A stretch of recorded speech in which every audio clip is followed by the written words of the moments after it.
அஸ்ஸலாமு அலைக்கும் வரஹ்மத்துல்லாஹி வபரகாத்துஹு. அன்பார்ந்த அனைத்து உறவுகளுக்கும் இனிய காலை வணக்கம். உங்கள் மீது சாந்தியும் சமாதானமும் உண்டாகட்டும். இன்றைய காலை பொழுது உங்கள் அனைவருக்கும் இனிய பொழுதாக அமைய எல்லாம் வல்ல இறைவனை பிரார்த்தித்தவனாக இன்றைக்கும் கோய்த்தொடைய பல முக்கியமான செய்திகளை பற்றி தான் பார்க்க போகிறோம். வீடியோவை கடைசி வரைக்கும் பாருங்கள். தெரியாத நண்பர்களுக்கும் மறக்காமல் ஷேர் பண்ணுங்கள். வீடியோ பிடிச்சிருந்தா ஒரு லைக் பண்ணுங்கள், சப்ஸ்கிரைப் பண்ணுங்கள், தொடர்ந்தும் சப்போர்ட் பண்ணுங்கள். தன்னுடைய குடும்பத்துக்காக இன்னைக்கு வரைக்கும் எந்த கஷ்டம் வந்தாலும் தாங்கிக் கொண்டே வேலை செய்யும் அனைத்து உலகவாழ் தந்தையர்களுக்கும் தந்தையர் தின நல்வாழ்த்துக்கள்.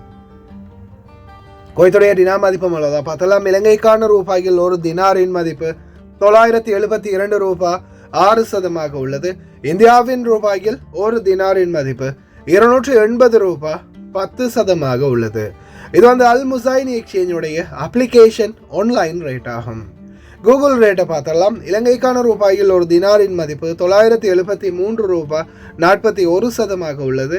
இந்தியாவின் ரூபாயில் ஒரு தினாரின் மதிப்பு 281 ரூபாய் 69% உள்ளது. அமான் எக்ஸ்சேஞ்ச் ரேட்டை பார்த்தலாம். இலங்கைக்கான ரூபாயில் ஒரு தினாரின் மதிப்பு 977 ரூபாய் 51% உள்ளது.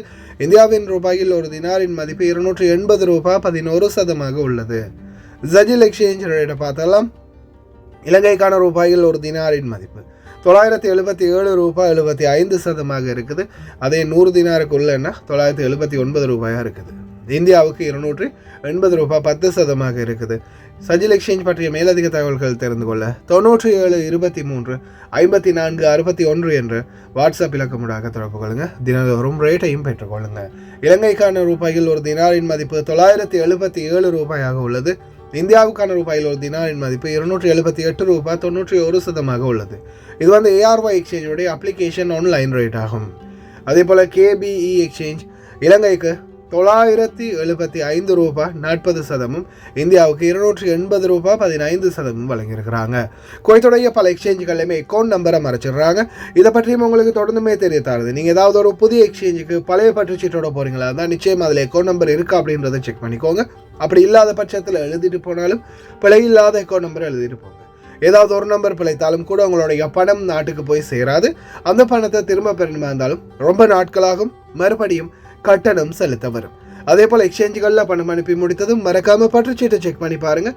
எல்லா டீட்டெயில்ஸும் சரியாக இருக்குதான். ஏன்னா நீங்கள் சரியான டீட்டெயில்ஸ் கொடுத்தாலும் எக்ஸ்சேஞ்சில் வேலை பார்க்குறவங்க பிளவுறதுக்கும் வாய்ப்பு இருக்குது. யுனைடெட் கல்ஃப் எக்ஸ்சேஞ்ச் கோஆபரேஷன் இந்தியாவுக்கு பணம் அனுப்ப 750 ஃபில்ஸும் இலங்கை பணம் அனுப்ப ஒரு தினாரும் கட்டணமாக அறவிடுறாங்க.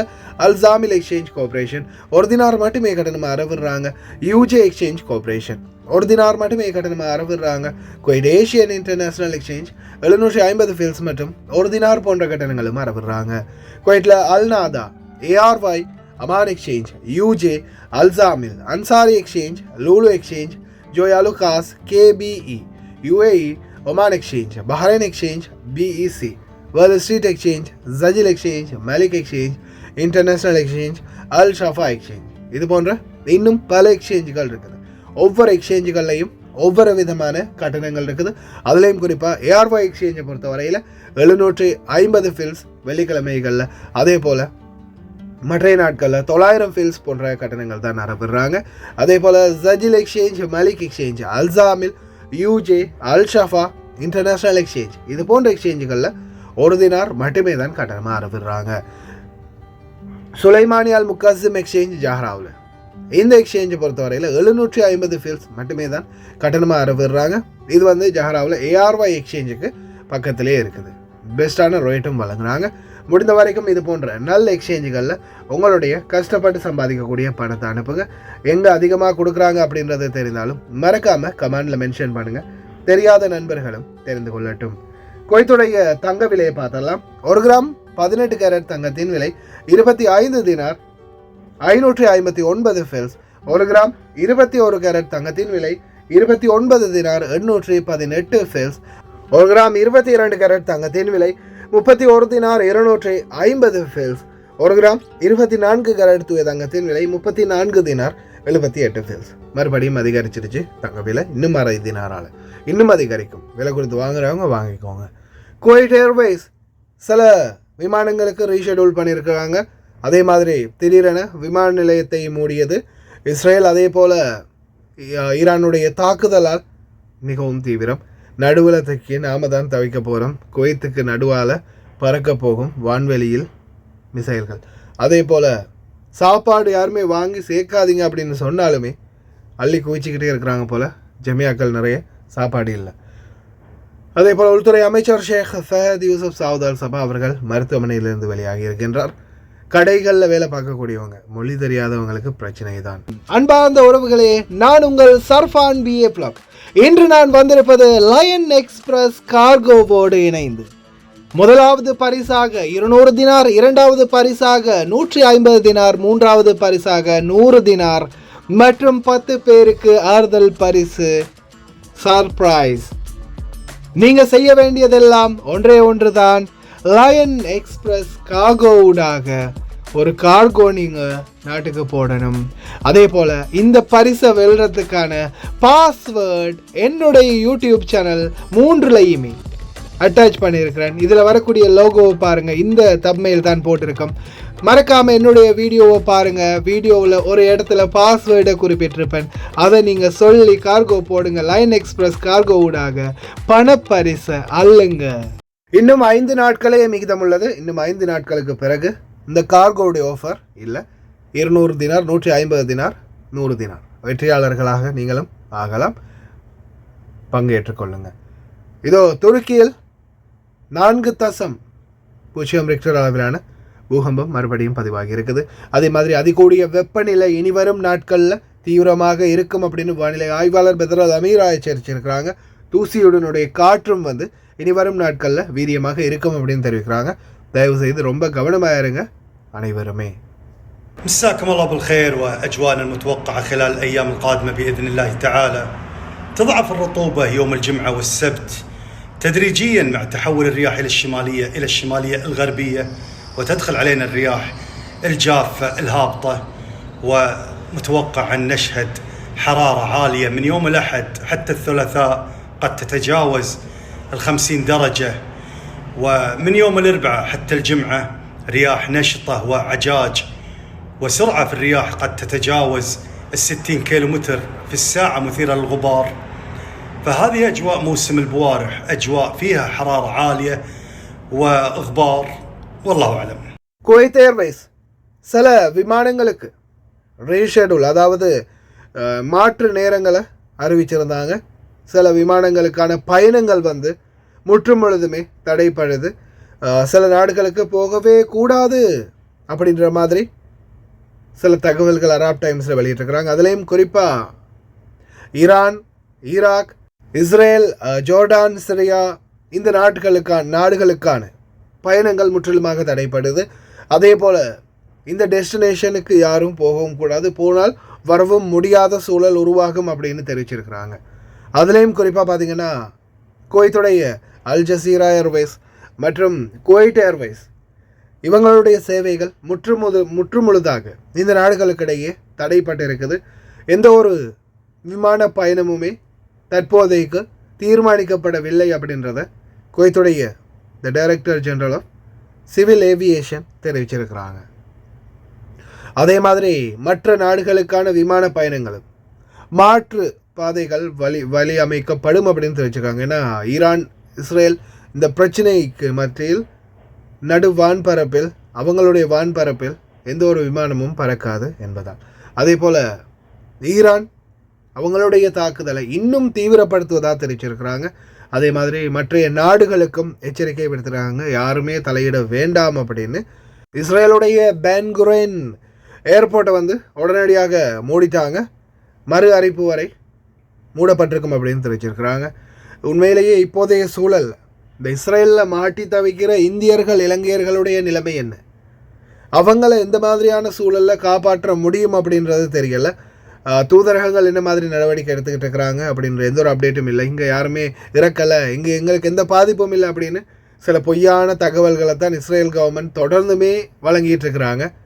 நூற்றுக்கணக்கான மிசைல் விழுது, ஆனால் ஒருத்தருமே இறக்கலை அப்படின்னு தான் சொல்கிறாங்க. எந்த வகையில் அது உண்மையாக இருக்கும் அப்படின்னு தெரியலை. இஸ்ரேலில் இருக்கக்கூடிய உங்களுடைய சொந்தங்கள் யாராவது தெரிந்தவங்க, ஃப்ரெண்டுகள் இருந்தால் தொடர்ந்தும் அவங்கள்ட்டையும் அப்டேட் கேட்டுக்கோங்க. பாருங்கள் தற்போதைய நிலைமை. இலங்கையர்கள் ஒரு சிலர் பதிவிட்ட வீடியோ. ஏன்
குவைத் இந்த அளவுக்கு பதட்டமா இருக்குன்னு பாக்குறீங்களா?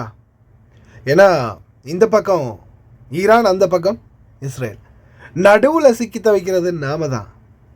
இவங்க ரெண்டு பேரும் மாறி மாறி அடிச்சுக்கிற மிசைல்கள் எல்லாமே மேகங்களுக்கு மேலால் வானத்தில் இப்போ வரைக்கும் பறந்துக்கிட்டு தான் இருக்குது. சில நேரங்களில் ஏதாவது ஒன்று கொஞ்சம் மிஸ் ஆகினா கூட சோலி முடிஞ்சிடும். அதுதான் உண்மை. அல்லாஹ் பாதுகாக்கட்டும். அதே போல் குவைத்துடைய வானில் ஏதோ ஒன்று வித்தியாசமாக தெரிவதான பதட்டமான சூழலான வீடியோ ஒன்று வெளியாகி இருக்கின்றது. شوفوا هذا آثار شيء أبيض قبل شوي طلع بالسماء غريب. طلع مرة ثانية. شوف شيء غريب صراحة، يطلع ويختفي بالسماء، ما أدري شنو. அதே மாதிரி குவைத்திகள் நிறைய பேர் உணவுகளை குவிக்க ஆரம்பிச்சிட்டாங்க. சல்லாஜாக்கள், அதாவது ஃப்ரிட்ஜுகளை அதிகமாக நிரப்புறதுக்கு ஆரம்பிச்சிட்டாங்க. சில ஜமியாக்களில் உணவுகள் காணவில்லை அப்படின்ற நிலைமைக்கு போயிருக்குது. ஆனால் இந்த மாதிரி எதுவுமே பண்ண தேவையில்லை, நீங்கள் யாரும் பேனிக்காக வேண்டாம் அப்படின்னு குவைத்துடைய ஃபுட் அத்தாரிட்டி அறிவிக்கிறாங்க. அதே மாதிரி உணவுகள் வேண்டிய அளவுக்கு ஸ்டாக் இருக்குது அப்படின்றதையும் தெரிவிச்சிருக்கிறாங்க. ஆனாலும் மக்களுடைய நிலைமை இன்னும் பதட்டத்திலே தான் இருக்குது. أبوين ناس شو مسوين الثلاجات مخلصينها؟ لا مو لهالدرجات أبوي، لا ذكروا الله، ذكروا الله. أبوي تشوفون اللي أشوفه صدق كذب؟ لا مو لهالدرجة، الله يخليكم. يعني هو صارت الحرب بس تو الناس، يعني تو الناس. உள்துறை அமைச்சர் ஷேக் ஃபஹத் யூசுப் சாவுத் அல் சபா அவர்கள் தன்னுடைய மருத்துவ சிகிச்சையிலிருந்து பூர்ண குணமடைந்து அல்ஹம்துலில்லாஹ் வெளியாக இருக்கின்றார். குவைத்துடைய மன்னர் மற்றும் முடியலரசர் உட்பட அனைவருமே அவருக்கு பிரார்த்தனைகளும் வாழ்த்துக்களையும் தெரிவிச்சிருக்கிறாங்க.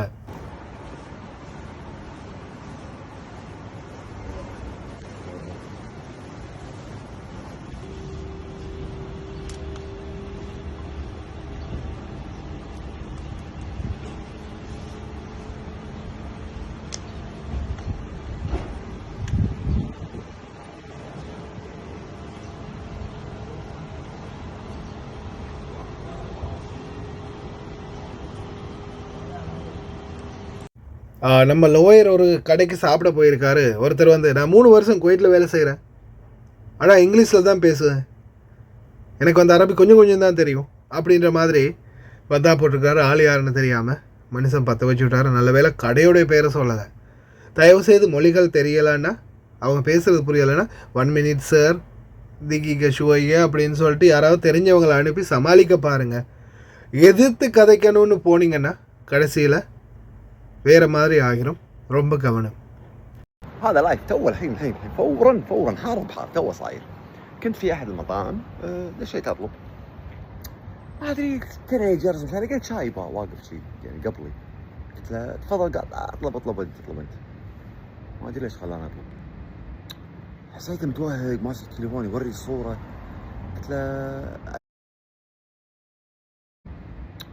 حسيت متوهق ماسك التليفون يوري الصوره، قلت له ابي كذا كذا كذا كذا بالعربي. يقول لي وات قلت له how many years you are here in Kuwait؟ يقول 3 years. قلت له 3 years and you don't know what is beef وشنو لحم شنو دياي؟ يقول لا انا I know little انا في معلوم. قلب ها؟ قلت له انت في معلوم تعرف تتكلم عربي؟ يقول انا في كلام عربي. لما كلمتك قبل شوي ليش ما قاعد اكلم شيء بالاسلوب؟ لما كلمتك قبل شوي ليش ما كنت ترد علي؟ No I was working in Saudi Arabia I speak عربي little. انا اتكلم عربي. السلام عليكم وبركاته. المهم الشاي كان يطالع كان يقول انا قبل 4 ايام وياي لك والله العظيم يقول كنت كلمه ما يعرف. هديته ومشيت. المحل قريب على البيت يعني ومحل معروف يعني وزين يعني واكله حلو ممتاز المحل وصحي وكذي. المهم مو اعلانه هو الفكره. المطاعم اعزائي المطاعم الله يوفقكم عينوا ناس تعرف تتكلم عربي. احنا ببلد عربي. انا مو ببريطانيا عشان اخذ لي كورس لغه عشان اطلب لي اكل وبفلوسي دافعه. عينوا يا اخي عينوا الشباب في بدون في كويتيين في عرب في غيره عينوا عرب او حطوا من الريكوايرمنت انه يعرف عربي. مثل ما انا اذا رحت بريطانيا ولا غيره يكون انك تعرف تتكلم انجليزي. يا اخي ببلدنا ما يصير علشان انا ببلدي ما اعرف ما اقدر اكل. ترى الموضوع مو رفاهيه هويه. هذه هويه. عينوا ناس تعرف لغه عربيه الشايب. عينوا ناس تعرف لغه عربيه الشايب كسر خاطر مساء. كل انا عارف شنو عارف الاكله بس هو يسوي روحه ما يعرف شو قام منصدم منه. انا مو قاعد اشتكي على الموظف انا اتكلم عن الشركه. جيبوا الناس من افريقيا ومش عارف. على ما اقول له احنا على الاقل تعرف اللغه العربيه قليل ليرن. انا كويتي اروح تايلاند 3 ايام 4 ايام اعرف سبايدي كاب اعرف. اروح ايطاليا اعرف بريغو اروح فرنسا اعرف ميرسي كافيه اعرف. انت 3 سنين قاعد موظفينك ما يعرفون عربي؟ ترى مو معقول. ما ادري ليش قلت هالكلام بس لانه فعلا